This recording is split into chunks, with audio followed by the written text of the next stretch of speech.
காரைக்கால் மீனவர்களின் போராட்டம் வாபஸ் பெறப்பட்டிருப்பதாக மாவட்ட ஆட்சியர் தற்போது தெரிவித்திருக்கிறார். மீனவர்களின் கோரிக்கைகளை புதுச்சேரி அரசு ஒன்றிய அரசிடம் பேசி விரைந்து தீர்க்க நடவடிக்கை எடுக்கப்படும் என்று முடிவெடுக்கப்பட்டிருக்கும் நிலையில் இந்த போராட்டமானது வாபஸ் பெறப்பட்டிருக்கிறது. இது பற்றிய கூடுதல் விவரங்களோடு இணைகிறார் செய்தியாளர் சகாதேவன். விவரங்கள்.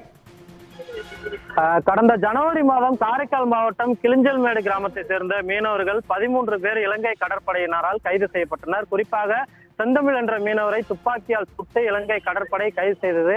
இடது காலில் காயமடைந்த அந்த மீனவர் அங்க இருக்கக்கூடிய யாழ்ப்பாணத்தில் சிகிச்சை பெற்று வருகிறார். இந்த நிலையில் கிட்டத்தட்ட 10 நாட்களாக கண்டன ஆர்ப்பாட்டம், கருப்பு கொடி போராட்டம் என பல கட்ட போராட்டத்தில் காரைக்கால் மாவட்ட மீனவர்கள் ஈடுபட்டு வந்தார்கள். வேலை நிறுத்த போராட்டத்தில் ஈடுபட்டு வந்த மீனவர்கள் இன்று காலை மாவட்ட ஆட்சியரிடம் அவருடைய குடும்ப அட்டை, ஆதார் அட்டை உள்ளிட்டவைகளை ஒப்படைத்து தங்களுடைய எதிர்ப்பை ஒன்றிய அரசிற்கும் புதுச்சேரி அரசிற்கும் எதிர்ப்பு தெரிவிப்பதற்காக இருந்தனர். இந்த சூழ்நிலையில் காரைக்கால் மாவட்ட ஆட்சியர் போராட்டத்தில் ஈடுபட்டு வந்த மீனவர்களிடம் பேச்சுவார்த்தை நடத்தினார். காரைக்கால் மாவட்ட ஆட்சியர் சோமசேகர் அப்பாராவ் நடத்திய பேச்சுவார்த்தையில் மீனவர்களுடைய போராட்டம் தற்போது முடிவுக்கு வந்திருக்கிறது.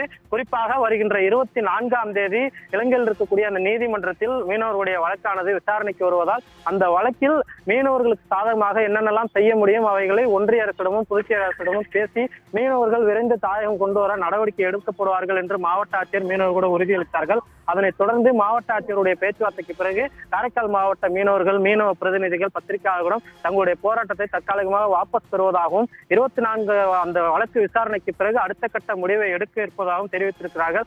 மீனவர்கள் கிட்டத்தட்ட 10 நாட்களாக தொடர் போராட்டத்தில் ஈடுபட்டு வந்த சூழ்நிலையில் மீனவர்கள் மட்டுமின்றி மீன்பிடி தொழில் சார்ந்த ஏராளமானோர் பொருளாதார இழப்பில் சிக்கி வாழ்வாதாரம் இருந்து முடங்கி கிடந்தார்கள். இந்த சூழ்நிலையில் மீனவர்களுடைய போராட்டம் வாபஸ் பெற்றிருப்பதால் நாளைய தினம் அல்லது 25ஆம் தேதி அவர்கள் கடலுக்கு செல்ல இருக்கிறார்கள்.